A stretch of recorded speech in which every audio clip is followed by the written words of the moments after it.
রাজনৈতিক যে শিক্ষা, কিভাবে আসলে রাজনীতি করে, কিভাবে একটা রাজনৈতিক ক্যাম্পেইন করে, কিভাবে রাজনীতির উদ্দেশ্য কি, মানুষের কাছে কিভাবে পৌঁছায়, এই যে মেকানিজমটা, এটা শিখে আসছি সারা বিশ্বে। এবং আসলেই সত্যি, যেটা আমি ছাড়া আমার দেশের বাংলাদেশি নাগরিককে এই প্রফেশনে আন্তর্জাতিক ক্ষেত্রে আমি বলতে গেলে দেখি নাই, আসলেই দেখি নাই সত্যি যেটা। তো আমার দেশকে তো আসলে উপস্থাপনেরই এটা আমার পেশায় একটা কাজ ছিল। এবং আজ যে আমি গর্বের সাথে একটা ক্রাউন পরে এসেছি এই মাঠে, এই ক্রাউনটাও হচ্ছে সিম্বল যে বাংলাদেশকে একটা সময়ে আমি মিস বাংলাদেশ হিসেবে উপস্থাপন করার সুযোগ পেয়েছি আমার এই জীবনে। এবং এই যে মিস বাংলাদেশ, বাংলাদেশের নামটা বহন করা, এটার ভ্যালু কি? আমার দেশের নাগরিকই বলবে এটার কোনো ভ্যালু নেই। আজকে যদি আপনি মিস ইন্ডিয়া হতেন, যে ভারতীয় আধিপত্যের কথা বলেন, আজ যদি এই সেই মুকুটটাই মিস ইন্ডিয়া হতো, সারা বিশ্ব তাহলে তাকিয়ে থাকতো যে ইন্ডিয়ার একটা মুকুট পরে একটা মানুষ যাচ্ছে ভারত। আমি এই যে বিগত বছরগুলো কাজ করেছি যাতে বাংলাদেশের নাম শুনেও মানুষ একবার ফিরে তাকায়, বাংলাদেশ এই কথাটাই যেন একটা ব্র্যান্ড ওয়ান থাকে। এবং আমি যখন সংসদে বসবো, তখনও আমার প্রচেষ্টা থাকবে সবার আগে পৃথিবীতে যেন একজন বাংলাদেশি হিসেবে আমি মর্যাদাপূর্ণ হতে পারি। আমি অনেক টাকার মালিক হিসেবে না, আমি কোনো ইন্ডাস্ট্রিয়ালিস্ট হিসেবে না, কোনো বড় রাজনীতিবিদ হিসেবে না, শুধুমাত্র এই দেশের নাগরিক মানুষ আমাকে সম্মান করবে, তখন আমি বুঝতে পারবো যে দেশের জন্য আসলে কিছু করতে পেরেছি। আরেকটু বললাম, সেটা হচ্ছে বাংলাদেশের চাঁদাবাজিতে ভরপুর একটা বিষয় আমরা জানি। চাঁদাবাজি নিয়ন্ত্রণে কতটুকু ভূমিকা রাখবেন আপনি? আমার নির্বাচনে দাঁড়ানোর প্রধান লক্ষ্য, যেটা আমি প্রথম থেকে মিডিয়া কর্মী এবং জনতার সাথে শেয়ার করছি, সেটা হচ্ছে ঢাকা ৮ আসনকে আমি সম্পূর্ণ নিরাপদ এলাকা করব। নিরাপদ বলতে কি? সেটা শারীরিক নিরাপত্তাও বোঝায়, মানসিক নিরাপত্তাও বোঝায়, অর্থনৈতিক নিরাপত্তাও বোঝায়। ঢাকা ৮ আসনের ভেতরে কোনো বাবা যদি তার মেয়ে ঘর থেকে বের হয়, তাহলে তার জন্য দ্বিতীয়বার দুশ্চিন্তা করবে না।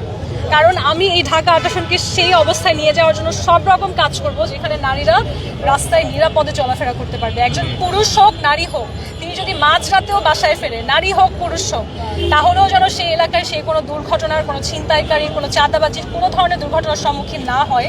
এমনকি আমাদের দেশের অনেক তরুণ প্রাণ, আমরা বলি যে মেধাবী শিক্ষার্থী মারা গেল রোড অ্যাক্সিডেন্টে মারা যায়, শুধু রোড ব্যবস্থাপনার যে ত্রুটি, সেই কারণে। এই জায়গাগুলোতেও আমি চেষ্টা করব একটা শৃঙ্খলা আনার, যাতে আমার দেশে অ্যাটলিস্ট, হয়তো পুরো দেশটা আমি একবারে বদলাতে, আসনকে সম্পূর্ণভাবে একটি নিরাপদ এলাকা গড়ে তোলার জন্য আমি সর্বোত্তম চেষ্টা করব। সর্বশেষ আরেকটা ছোট্ট কোশ্চেন, সেটা হলো বাংলাদেশে ত্রয়োদশ জাতীয় সংসদ নির্বাচনে অনেক প্রতীক রয়েছে, কিন্তু ট্রাক মার্কায় কেন জনগণ ভোট দেবে?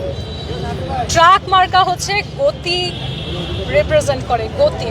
এবং বাংলাদেশের স্পেশালি যারা কৃষক, যারা শ্রমিক, যাদের রাজনীতি আমার দল করে, গণ অধিকার পরিষদ একেবারেই মাটির মানুষের অধিকার নিয়ে কাজ করে, সেই মানুষের সবচেয়ে বেশি কোন যানবাহনের সাথে যোগাযোগ থাকে? ট্রাকের সাথে।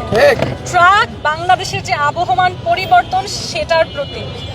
এবং এই ট্রাকের প্রতীক নিয়ে আমি আশা করি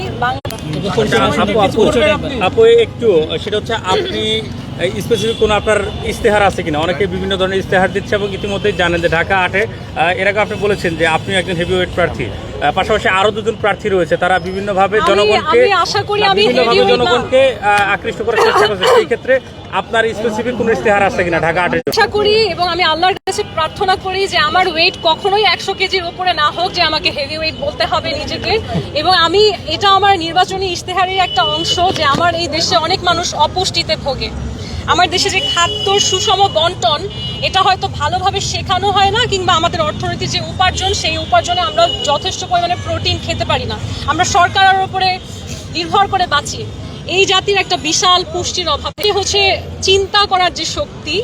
আমরা সবসময় বলি ক্রাইম করো না, আমরা সবসময় শেখাই এই কাজটা খারাপ, এই কাজটা ভালো, কিন্তু আমার দেশের মানুষ কেন সেটা গ্রহণ করতে অক্ষম হয় অনেক ক্ষেত্রে? কারণ এই যে চিন্তার যে শক্তির জন্য যে পুষ্টি দরকার, সেটা আমার দেশের মানুষের যথাযথ হয় না।